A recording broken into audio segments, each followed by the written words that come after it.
Selamat siang pemirsa, saat ini saya berada di Shrine Remembrance Melbourne, Australia bersama dengan Bapak Nuim Khayat, salah satu tokoh masyarakat Indonesia di Australia. Dan Bapak Nuim ini, jika dikenal luas oleh warga di Melbourne khususnya, adalah seorang penyiar radio, bukan setahun 2 tahun, dari tahun 60-an sempat di Inggris, dan juga kemudian pindah ke Australia, kembali ke Inggris, kemudian ke Australia kembali, dan bisa dibilang lebih dari 30 tahun berada di Australia. Kalau di Australia lebih 42 tahun sebenarnya. 42 tahun di Australia.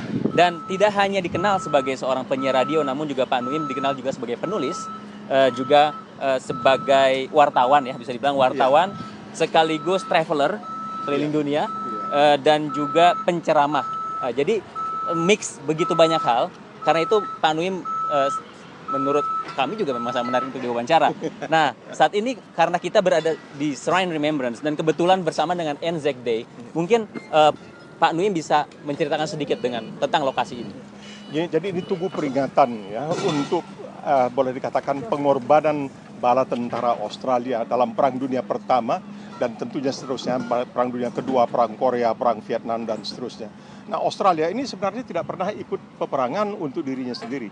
Jadi dia berperang untuk orang lain. Kalau dalam Perang Dunia Pertama, Perang Dunia Kedua, itu adalah untuk kepentingan Inggris dan sekutu. Memang dalam Perang Dunia Kedua, Australia cukup terancam oleh Jepang. Tapi kalau kita lihat Shrine of Remembrance ini, yang diperingati di sini ada dua, yaitu berakhirnya Perang Dunia Pertama, makanya disebut sebagai Remembrance Day pada tanggal 11 bulan 11, yaitu 11 November tiap bulan 11. Jadi di shrine ini, tugu peringatan ini, itu di atap itu ada semacam lubang.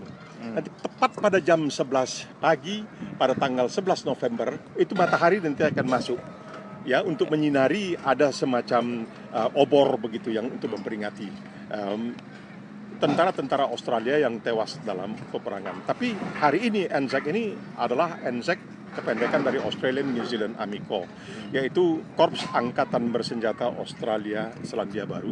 Ini memperingati hari ini tanggal 25 April ini adalah pendaratan di Gallipoli, di mana 8.000 tentara Australia dalam tanda kutip dikorbankan oleh Inggris.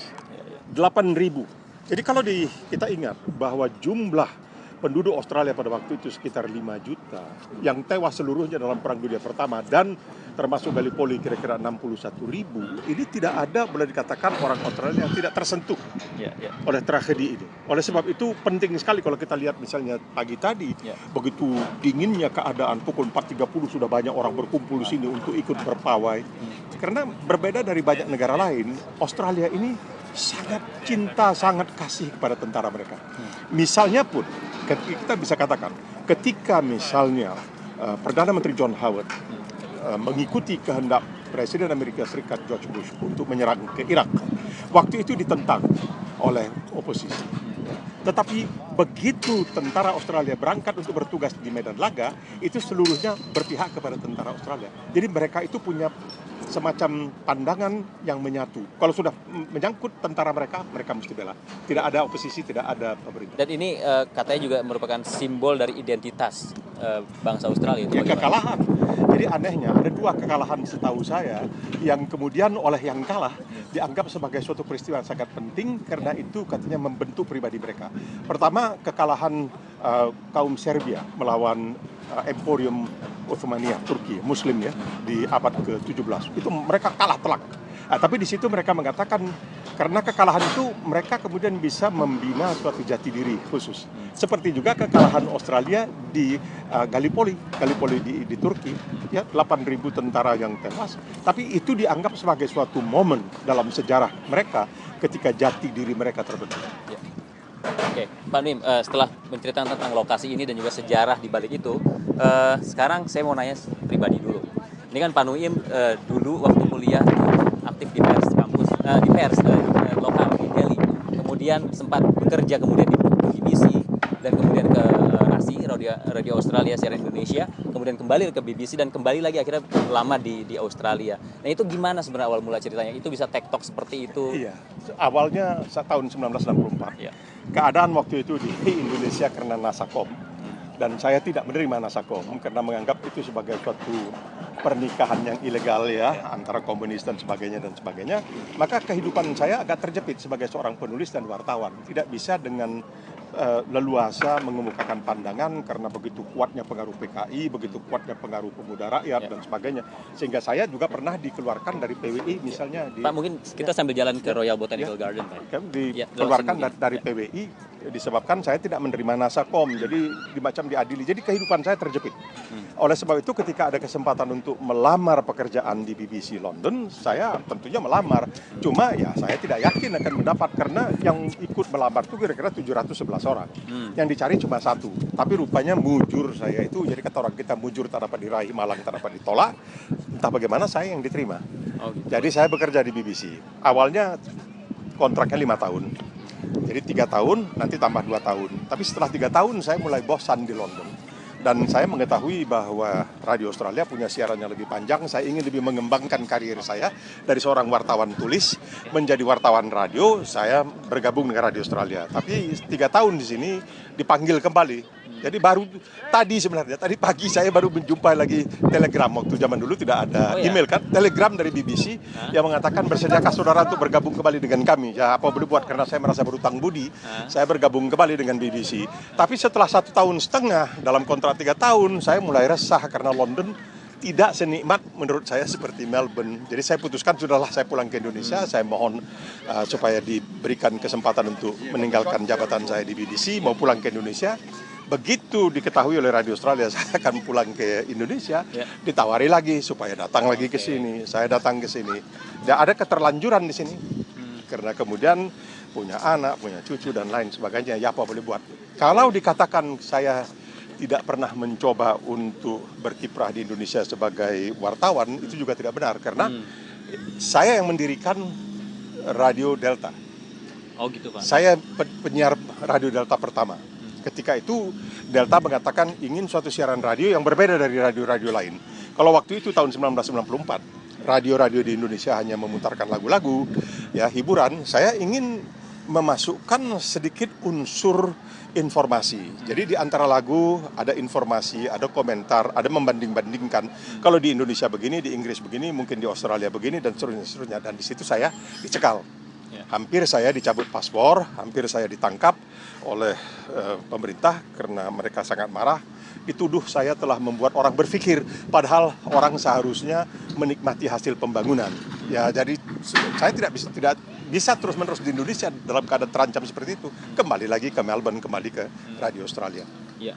Terus kalau ngelihat dari lamanya Bapak tinggal di sini, banyak warga ini, mungkin saya nggak tahu angka pastinya Pak, tapi tidak sedikit warga Indonesia setelah lama tinggal di Australia menjadi permanent resident atau dan akhirnya bermuara menjadi warga negara Australia. Nah, Bapak kan termasuk di antara mereka yang bisa jadi tidak banyak yang memilih untuk tetap berwarga negara Indonesia itu, dan bahkan kabarnya pengennya dimakamkan di tanah kelahiran. Itu bagaimana, Pak? Saya sebenarnya begini. Orang Melayu mengatakan, tempat jatuh lagi ku kenang, konon pula tempat bermain. Jadi tempat jatuh saya itu di Indonesia, tempat bermain saya itu di Indonesia. Untuk melepaskan kewarganegaraan Indonesia, itu rasanya kalbu saya tidak bisa menerima. Padahal, ini harus saya akui, dan saya pernah bicara dengan beberapa konsul jenderal Republik Indonesia. Saya katakan menjadi warga negara Indonesia itu susah sekali. Lah kenapa Pak? Ya kalau mau kemana-mana mesti pakai visa. Saya pernah misalnya ada tugas ya oleh Bank Dunia, saya diminta untuk ke Oslo bersama dengan seorang warga negara Malaysia. Dia tidak perlu pakai visa ke Oslo. Saya sebagai warga negara Indonesia sebulan sebelumnya harus memohon visa. Mau kemana-mana ke Schengen misalnya, itu negara-negara Eropa, itu mesti pakai visa warga negara Indonesia. Baru-baru ini saya bersama 10 orang kawan, salah satu diantaranya dari Singapura, pergi ke Turki. Kami yang dari Indonesia, yang memegang paspor Indonesia, itu harus antrian untuk visa on arrival. Jadi minta visa pada waktu tiba. Sedangkan yang Singapura jalan langsung. Jadi memberati, tapi lebih berat bagi saya untuk melepaskan kewarganegaraan Indonesia. Jadi tempat jatuh lagi dikenang, apalagi tempat bermain. Jadi tidak bisa melepaskan. Pokoknya kalau ditanyakan kepada saya, rasanya tidak akan mungkin saya tidak menjadi warga negara Indonesia. Sebab begini, saya itu pernah menjadi TKI, tenaga kerja Indonesia di Arab Saudi. Saya masuknya gelap. Ya, saya masuknya gelap. Jadi saya ini pelopor perintis TKI. Tapi di sana saya kemudian menjadi entah bagaimana jadi tenaga pengajar bahasa Inggris dalam keadaan status gelap. Waktu itu saya tertangkap. Waktu tertangkap oleh pemerintah Arab Saudi, saya ditawari kewarganegaraan Arab Saudi. Kenapa? karena ayah saya itu asalnya dari Mekah. Oke. Ya, waktu itu Hijaz ya, sekarang menjadi Arab Saudi. Dan saya ditawari kewarganegaraan Arab Saudi berdasarkan darah ayah saya yang lahir dan besar di Mekah. Saya katakan tidak. Kalau saya diberikan kesempatan untuk menjadi penduduk tetap, permanent resident, saya terima. Tapi kalau menukar kewarganegaraan saya menjadi warga negara Arab Saudi, tunggu dulu. Baru-baru ini ada seseorang dari Arab Saudi yang datang dan saya jumpa dia, bukan di sini tapi di Jakarta, dan dia mengatakan ente mughafal. Jadi ente mughafal itu dalam bahasa Arab artinya blow on benar, bodoh benar. Kalau kamu waktu itu jadi warga negara Arab Saudi, pada waktu itu hanya sedikit orang Arab Saudi yang mampu berbahasa Inggris, kamu entah sudah jadi apa. Saya bilang itu bukan pertimbangan. Pertimbangan itu bagaimana saya bisa hidup dengan nurani saya, dengan perasaan saya kalau saya bukan warga negara Indonesia. Tidak bisa terbayangkan. Mungkin akan keluar keringat dingin. Ini bukan nasionalisme, bukan apa ya. Ini hanya tempat jatuh lagi dikenang, konon pula tempat bermain. Ya. Dan kabarnya juga Bapak tuh pernah waktu di Indonesia sempat katakanlah ditekan, diancam secara pribadi oleh, itu bisa diceritakan Pak? Ya, itulah. Saya pernah pada suatu kali setelah saya siaran di Delta itu dan saya kembali ke sini, Perdana Menteri Hawat akan ke Indonesia, saya ditugaskan untuk meliput ya kunjungannya ke Indonesia. Dan ketika sampai di istana, di situ saya dibawa oleh seorang kolonel, diminta masuk ke sebuah tempat, dan di sana sudah menunggu waktu itu orang kedua yang paling berkuasa di Indonesia, yaitu Murdiono. Menteri Sekretaris Negara Murdiono. Di situ saya dikuliahi habis-habisan dan saya diancam akan dicabut paspor saya, akan dipenjarakan karena saya telah melakukan apa yang menurut mereka sebagai suatu usaha untuk membuat orang berpikir. Padahal seharusnya orang dibiarkan untuk menikmati hasil pembangunan. Jadi waktu itu dia malahan menuduh saya punya paspor palsu. Lalu saya naik darah. Jadi medannya keluar barangkali. Saya katakan Anda tidak mengetahui kehidupan kami sebagai rakyat jelata. Rakyat jelata di Indonesia paspornya hijau. Anda hanya mengenal dua paspor, warna merah dan juga warna hitam. Itu paspor diplomat dan paspor dinas. Dia marahnya luar biasa. Ya saya juga jadi marah karena paspor yang dikeluarkan oleh KJRI Melbourne dianggap sebagai paspor palsu. Lalu saya katakan Anda tidak berhak untuk mencabut paspor saya. Yang berhak itu pengadilan. Dia bilang pengadilan. Saya angkat telepon sekarang ini. Anda tidak bisa keluar seumur hidup. Pengadilan ngomong. Jadi dia mau menunjukkan bahwa dia sangat berkuasa dan bisa mengangkangi undang-undang di Indonesia. Ya pada zaman itu barangkali memang begitu keadaannya.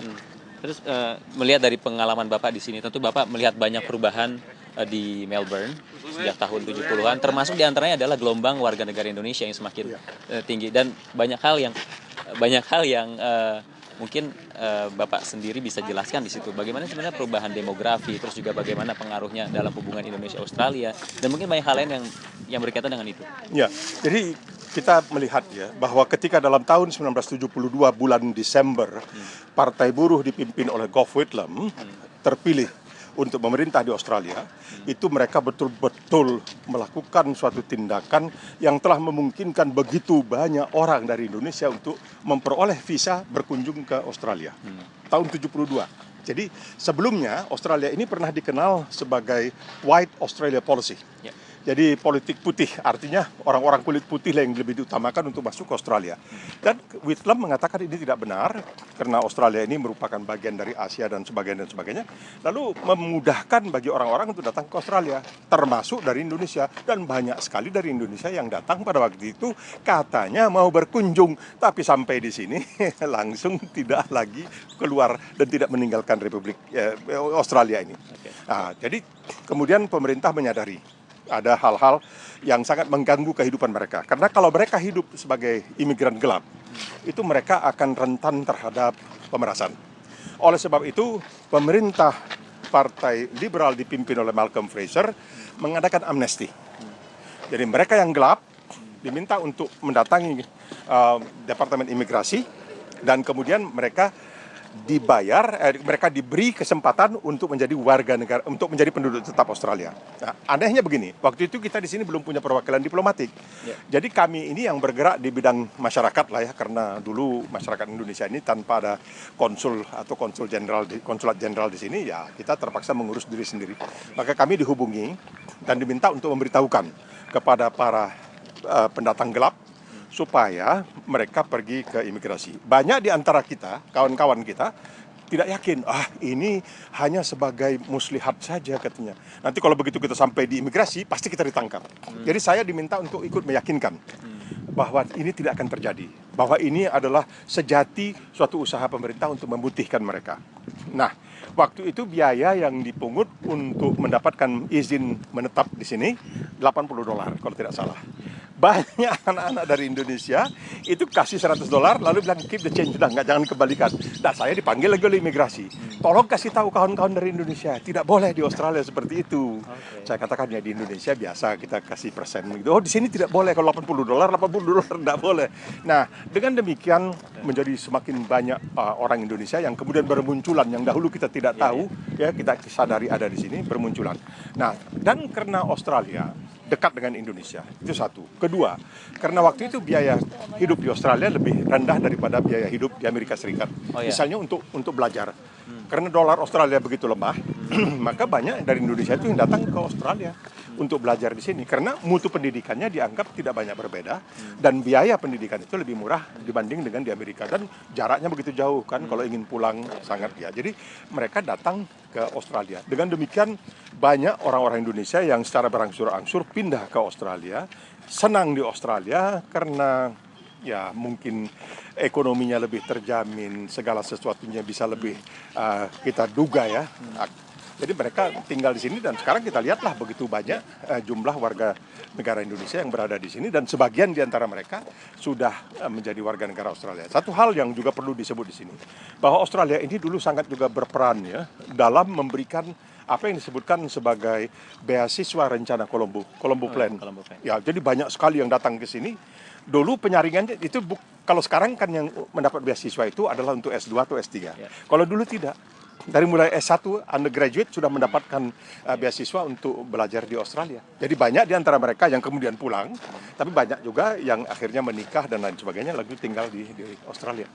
Iya. Terus kalau ini Pak, kalau melihat dari perkembangan ini, ada nggak sih sesuatu yang bisa dibilang persoalan-persoalan baru yang muncul dari gelombang imigran dari Indonesia itu?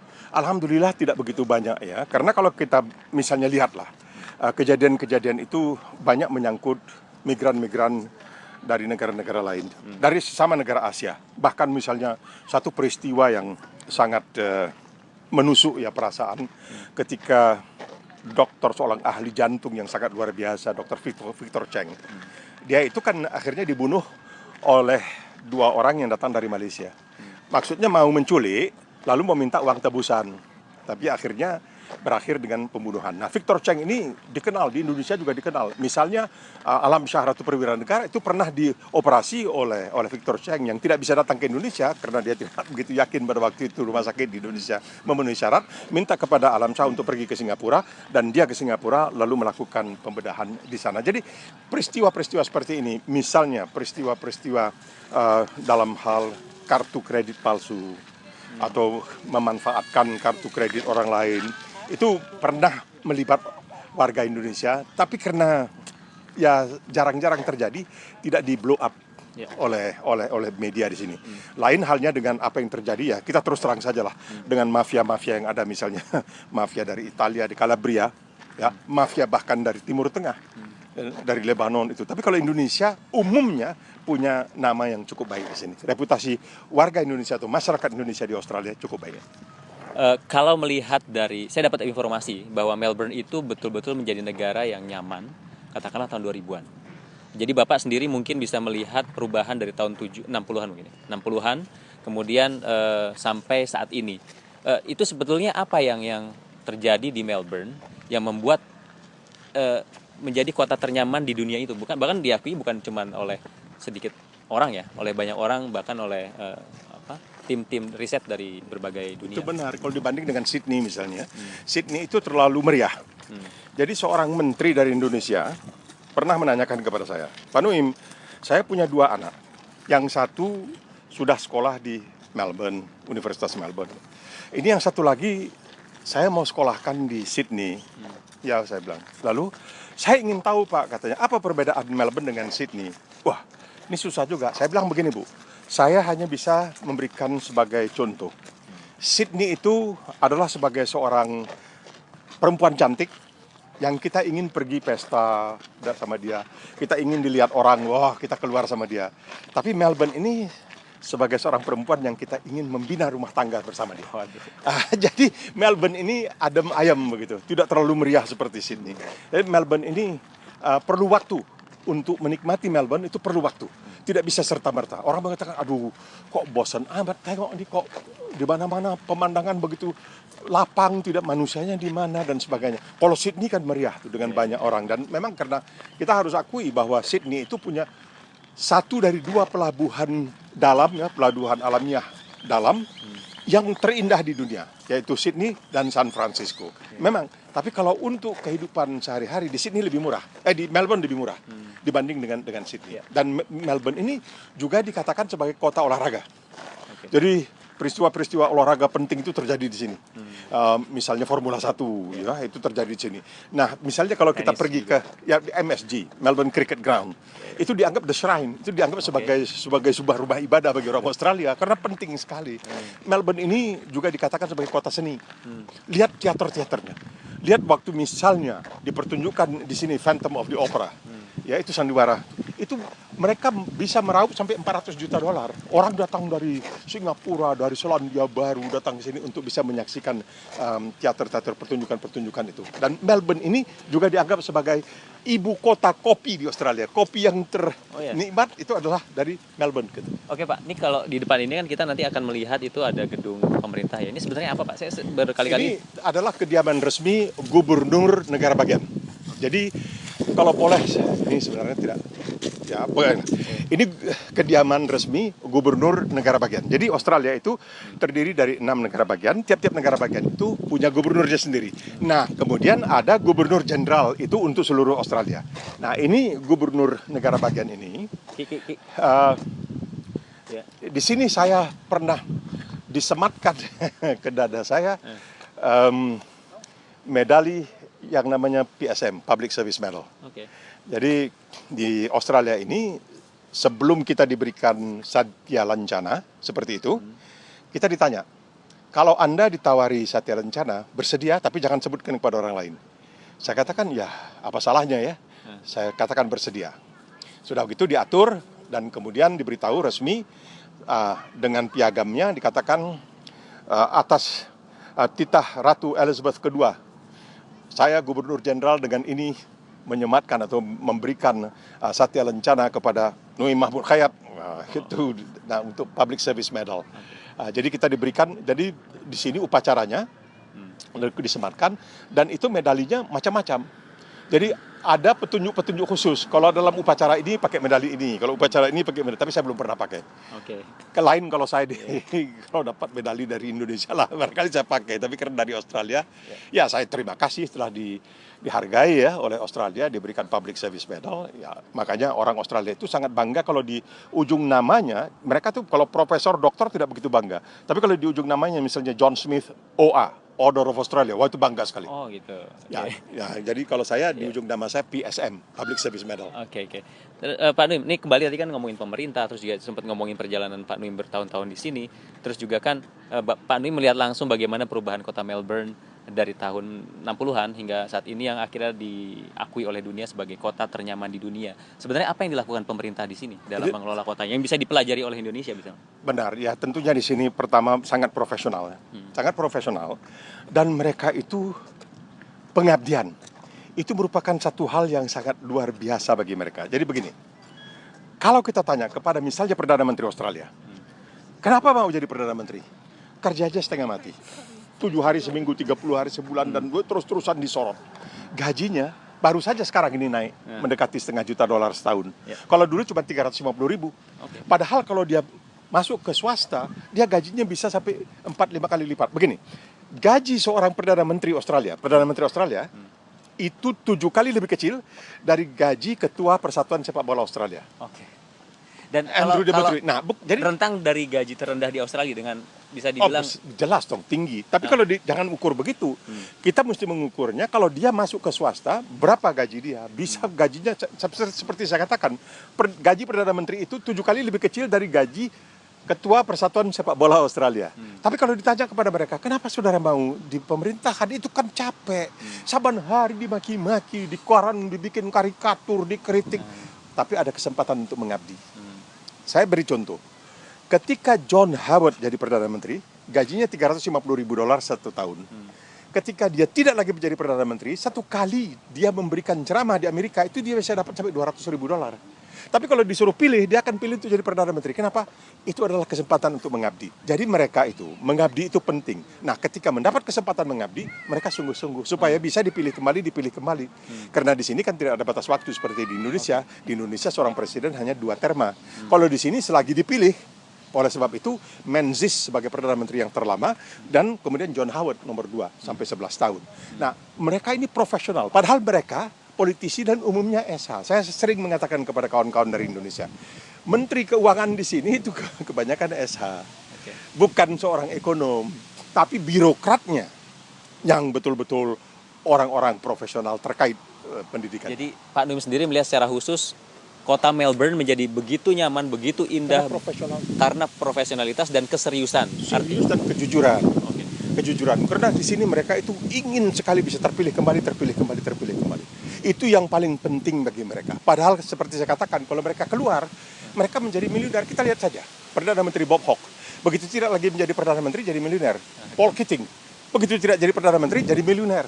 Karena di luar mereka gajinya lebih besar tapi karena kesempatan untuk mengabdi. Ketika mereka begitu mengutamakan pengabdian, mereka mesti harus sungguh-sungguh. Karena di sini kan medianya sangat jeli melihat semua ini. Oleh sebab itu, mereka membangun, lihatlah taman ini.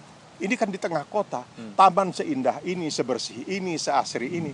Ini semuanya merupakan bagian dari usaha pemerintah untuk meyakinkan rakyatnya, pilihlah saya lagi. Ya Pak Nuim, ini saya jadi ingat Pak Nuim kalau misalnya terkait dengan kejujuran. Baru-baru ini kan ada kasus yang Premier mundur. Apa itu ada kaitannya juga? Premier mundur karena kasus satu wine. botol anggur. Ya. Begini ya. Ketika dia menang, itu dari O'Farrell, dari negara bagian New South Wales, negara bagian terbesar ya. Tapi katanya Melbourne sebentar lagi akan menjadi negara bagian lebih besar karena ini dari jumlah penduduk. Selama ini New South Wales. Nah, dia mendapat 1 botol anggur dari orang yang kurang bonafit gitu. Lalu dia bikin tulis tangan, terima kasih. Ya maklum lah, waktu dia menang kan banyak hadiah diterima. Nah, dia sempat membantah. Waktu dikatakan, kamu pernah menerima anggur yang harganya $3.500 satu botol. Dia membantah. Ketika ditunjukkan, ini tulisan kamu. Ya, gentleman, mundur. Di sini begitu sistemnya. Jadi yang paling dipantangkan di Australia adalah apabila seorang politisi mengucapkan kebohongan di parlemen. Itu artinya membohongi rakyat. Itu dianggap sebagai dosa yang tak berat. Tidak boleh seorang politisi membohongi rakyatnya di dalam parlemen. Nah, Barry O'Farrell sebagai premier atau menteri besar ya. Jadi kalau di Indonesia sebanding dengan gubernur lah. Ketika ditanya, apa benar kamu mendapat anggur dari orang yang diketahui kurang bonafit? Dia bilang, wah, tidak ada. Tapi ketika ditunjukkan ini suratnya yang kamu kirim kepada dia mengucapkan terima kasih, dia tidak langsung mundur. Otomatis saja mundur. Dan orang menyayangkan, tapi orang mengatakan, ya begitu memang mestinya.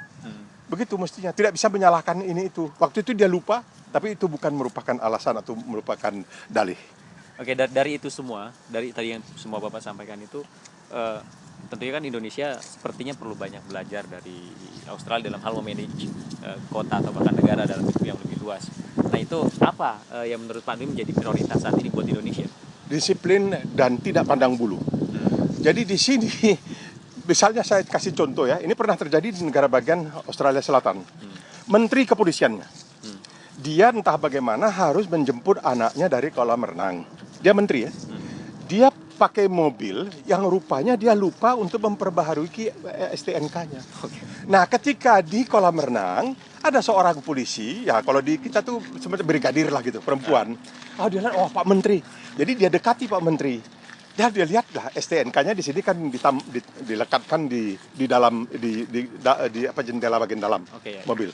Dia lihat lah, ini STNK Pak Menteri kok sudah ada luarsa, kok masih di jalan. Nah, dia langsung laporkan. Pak Menteri didenda, tapi Pak Menterinya pintar. Saya bangga sebagai seorang menteri besar bahwa polisi di negara bagian ini begitu jeli, begitu dia puji-puji. Seperti halnya dengan Bob Hawke, Perdana Menteri. Pada suatu kali dia diwawancarai, dia duduk di mobil, di belakang mobil, wawancarai televisi. Dia lupa memasang sabuk pengaman. Ada penonton televisi yang melihatlah ini Perdana Menteri kok naik mobil, mobilnya jalan kok nggak pakai sabuk pengaman. Langsung telepon polisi. Begitu diberitahu kepada Perdana Menteri bilang sama supir, langsung ke kantor polisi. Pak polisi, saya bikin salah berapa denda. Nah, ini yang kita tidak barangkali masih belum ya mampu kita untuk melakukan hal-hal seperti ini. Akhirnya hukum tidak memandang bulu antara yang tinggi dengan yang rendah. Iya, Pak Nuim, mungkin kalau bicara dengan Pak Nuim, apalagi Pak Nuim ini sebagai penyiar Hawakan ya, tidak akan ada ujungnya, Pak. Masih banyak lagi yang bisa ditanyakan dan masih panjang lagi jawaban yang bisa disampaikan. Tapi sayangnya Pak Nuim sampai di sini dulu wawancaranya. Dan pemirsa, itu dia wawancara kami dengan Bapak Nuim Hayat dari Melbourne, Australia. Saya Ismail Fahmi dan adik Khilni Murkhola Sidki.